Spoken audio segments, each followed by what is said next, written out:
Associate Professor of International Relations, joins us live from Kyoto. Thank you very much, Professor, for staying with us. Professor, now looking at this, how do you analyze the growing cooperation and relationship between Russia and China? I mean, Russia and China have remained partners as far as their, bilateral relations are concerned. Their relations have been pretty stable, but we saw an uptick and rather elevation in that bilateral relationship since 2022. When Russia-Ukraine conflict began, and since then, these two countries, in the face of, specific kinds of whether economic sanctions or a lot of backlash from the Western world, they've tried to kind of inch closer to each other in terms of maintaining their certain influence and presence within the Indo-Pacific. And so I see this China-Russia development, or the fact that they are still willing to cooperate, as yet another policy of continuity that both of them may have maintained in their foreign policy, which is very much anti-West and very much aimed at strengthening non-Western institutions, specifically based on the fact that both of them maintain their, communist stronghold over their politics. Yeah, and now it seems like they are emphasizing on increasing people-to-people exchanges. What do we know so far about the people-to-people exchanges between these two countries?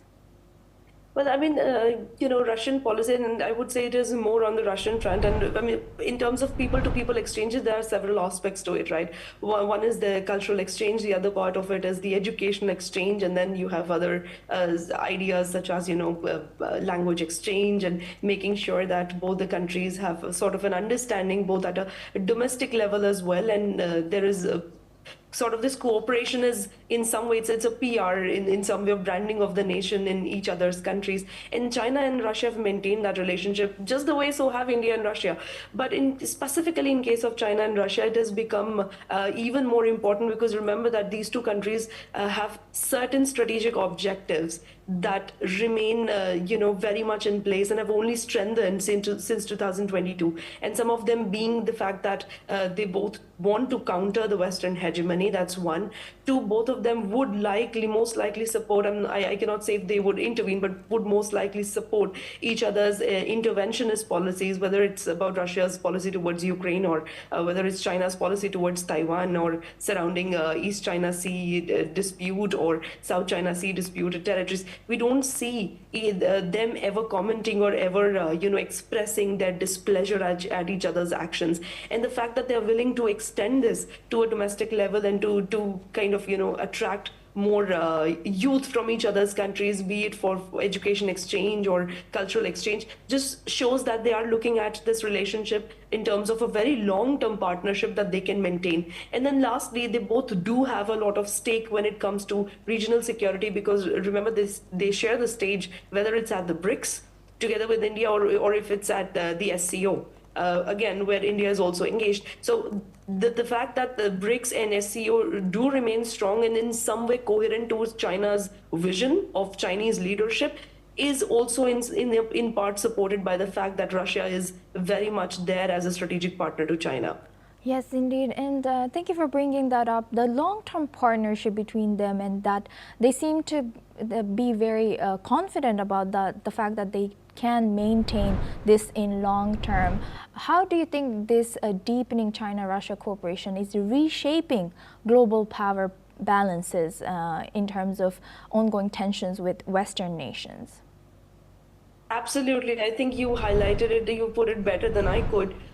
This partnership specifically remains at the core of any other non-Western led, sort of global order or challenge to the global order that remains, or a US led hegemonic order that exists in the world since post-Cold War. So the fact that, I mean, Russia, we know that it's not as strong as it used to be earlier, but at the same time, Russia does maintain certain very important capabilities, including nuclear capabilities. So as a nuclear nation and as a military nation, Russia remains very, very important. However, there are issues on the economic front, given that the Western world has put severe sanctions, and those have kind of continued and only worsened for Russia in the past 3 years or so since the 2022 invasion of Ukraine.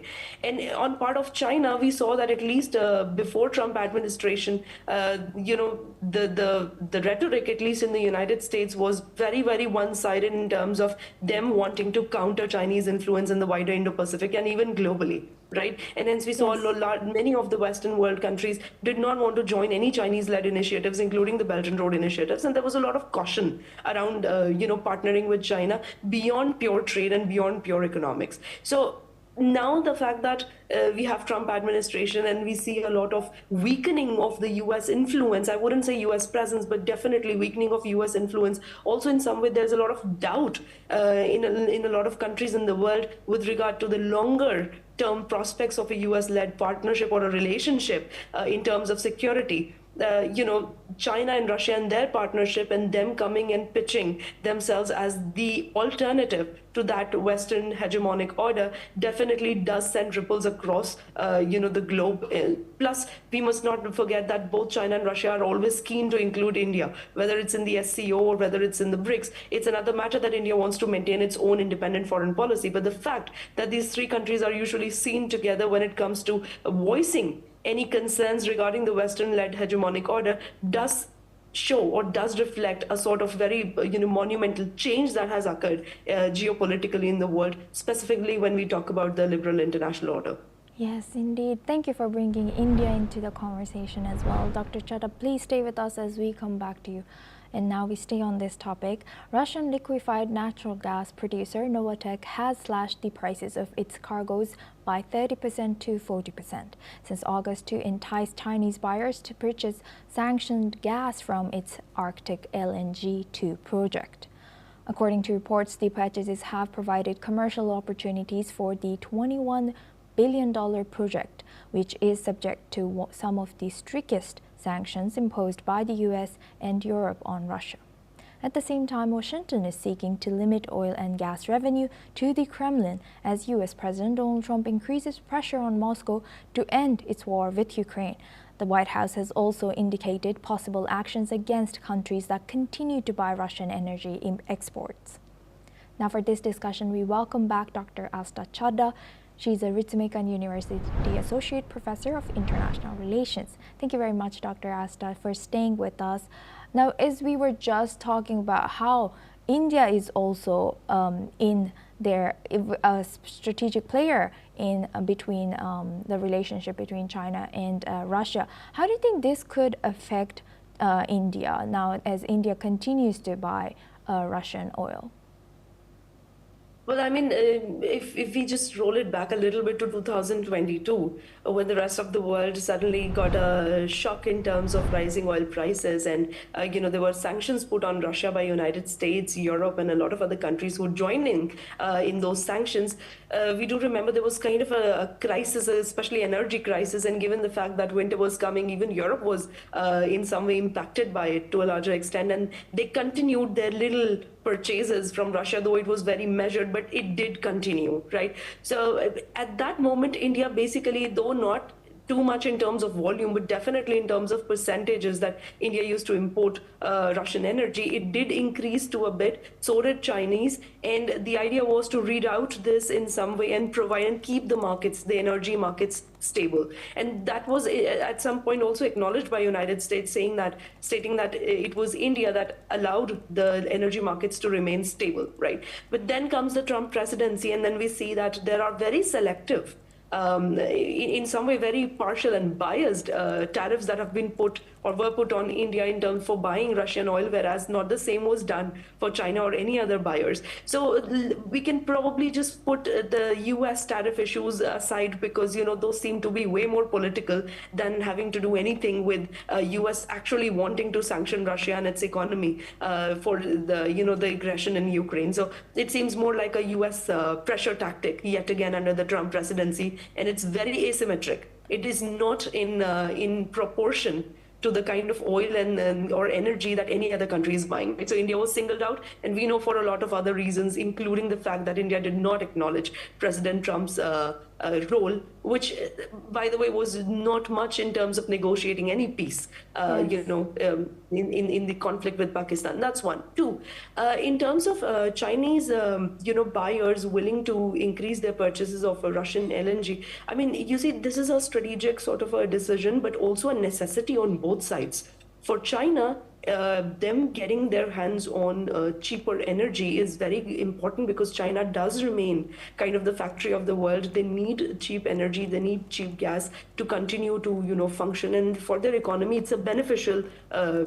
It's a very beneficial decision. As far as Russia is concerned, we've heard several times that there are certain projects, there are certain places in Russia where unless the oil and gas machinery and the fact that they are pumping oil, unless those that aspect of industry remains functional, specifically the fact that winter is here, their pipelines, their whole infrastructure sort of freezes and is put on a hold, and it's a huge burden on their industry, their energy industry as well. So they need to continue to pump that oil, they need to continue to supply that, they need to continue to make sure that the Russian economy in some way is functional, it's functioning, and it's moving. So them finding a partner in India and them finding a partner in China is but obvious for both reasons, right? They need to continue to have a well-functioning economy, howsoever hit it might be because of the Western sanctions, but it also allows Russia to maintain its influence within the Indo-Pacific, given that it shows the world that it still has partners and it's not very dependent on the Western world in terms of its own functioning and in terms of its own stability domestically. Yes, indeed. Thank you for connecting all the dots there. And now, adding China to conversation, you've already mentioned a little bit, but what do you think, what are the motives of China in continuing to deepen cooperation with Russia? As you also mentioned that one of them is China benefiting from discounted and sanctioned Russian LNG. Why does China continue to do so regardless of pressure from West, especially with the ties to them tying it to Ukraine, war in Ukraine? I mean, there are three main reasons. I mean, there could be several, but three main are very, very, very pertinent here to mention. One is the fact that U.S. sanctions no longer seem. I mean, sanctions rarely work actually, but still, even symbolically, U.S. sanctions do not seem to be working, and China seems to have already caught the wind of the fact that it is that China is indispensable for U.S. economy too. So, given that fact, they do not seem to fear too much, Trump tariffs, or they do not seem to fear too much of retaliation when it comes to energy trade with Russia. That's one. Two, for China's own economy, it is a very, it's a win-win sort of a deal, to be able to continue to buy discounted purchases of energy. And it is important for their long-term energy security as well. And number three, this allows China to maintain that exactly what China had been trying to sort of symbolize and then project to the world, which is that it is an alternative powerhouse. And the fact that China can flout any of the Western sanctions and continue to maintain both its quintessential, importance within the global supply chains, despite sanctions, and continue to trade with countries that it wants to trade with, shows another level of strategic autonomy that China still wants to maintain, in terms of its own foreign policy. So on all the three fronts, it seems like a very strategic, but also very, in terms of very sort of, economic calculation, seems like a very obvious decision that China wants to continue what it has been wanting to continue. And lastly, all of these together allow China to project that it is another global power, and the older or the erstwhile system of this unipolar world is no longer remaining, or that's probably just a residue. And lastly, China is not alone in this. There are other countries that are very, very important. Specifically, when you look within BRICS, you have again, I'll bring in India here because again, in terms of strategic posturing, India remains very important. So these countries are in a way signaling to the world that the global order is not the same anymore. And China, specifically in terms of China, it's important for their domestic politics and their domestic economy as well that they continue to maintain a functioning relationship, and they continue to get purchases, discounted purchases, and the best deals that they can get for themselves. And look at what President Trump is doing. That's what he's doing. He's trying to get the best deals for his country. So China's logic is, if they can, why can't we? Yes, indeed. And As you also mentioned that Russia has certain important leverage or capabilities that they can strategically continue to use, or they continue to use. And as you just mentioned, that China is indeed a global power now. What political leverage does U.S. gain or risk by threatening actions against these countries that continue to buying Russian energy? As you also mentioned earlier, that U.S. needs to rethink their strategy now. Yes, absolutely. I mean, see, the U.S. Foreign policy, at least up until very recent, was seemed relatively clear. You know, if you read the U.S. Security strategy documents, they were very clear in terms of identifying the threats that U.S. sees in the wider Indo-Pacific, and China and Russia were both named there, right there in those documents.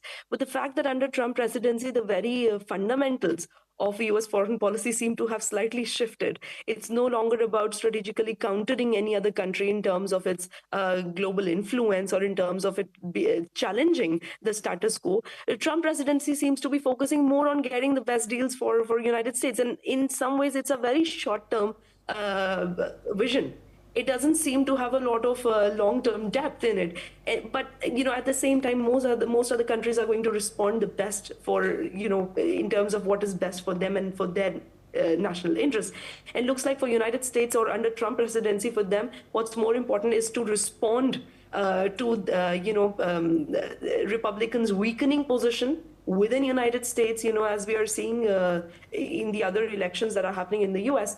And then we'll see that in the midterms as well. Yes. There's a weakening position of Trump presidency, that's one. And two, US economy is also experiencing some sort of a slowdown. And, you know, if none of these are curbed, it's likely to suffer more in the longer term. So given those trends, US, at least under President Trump, seems to be more focused on getting best deals rather than focused on maintaining US hegemony and the US-led global order. And given that their priorities have shifted, you will see, and we are witnessing a lot of other alternative powerhouses trying to, you know, fill that gap that has been left with in the absence of US presence within the wider Indo-Pacific.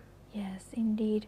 Thank you very much for sharing that with us, Dr. Asta Chadda. Always impressed by your vast knowledge and connecting these dots. Thank you very much for joining us today and sharing that insight throughout our news, all the way from Kyoto. Now we move on to our next news. China says it is ready to deepen its partnership with Mongolia as Premier Li Qiang met